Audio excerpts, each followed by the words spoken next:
آه ابرام کجایی؟ قاسم کجایی؟ حسن تو کجا رفتی آخه؟ عظما سلام، جریه می کردی؟ نه بابا جریه چیه؟ روز درختکاریه، میخوام درخت‌ها رو آب بدم. عظما هوا خیلی پسه، من احساس ریزش دارم. خب برو پشت اون درخته. نه بابا، نه از اون ریزشا. عظما عمق راه بردیمون بدجوری گرودبه شده. حسین جون نگران نباش، جبهه مقاومت در حال گسترشه.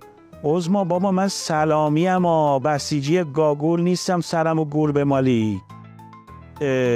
الان که فکر میکنم میبینم سرمو گول مالیدی. الان که روز درختکاری نیست، این چیه داری میکنی؟ این قبر دشمنای نظامه، دارم قبر استکبار جهانی رو میکنم. گفتم که دمت نباشه حسین جون. عظما حلب، عظما حما، عظما خمام. چی شد؟ همه به فنا رفت؟ ای وای عظما، سوریه. پس این قاآنی کدوم گوریه؟ عظما سیاست‌های کلی چرا اینجوریه؟ بابا چی میگید شما دوتا مخملنگ؟ برید بذارید به درد خودم بمیرم. مدافعین حرم کجان؟ پول بفرستید براشون.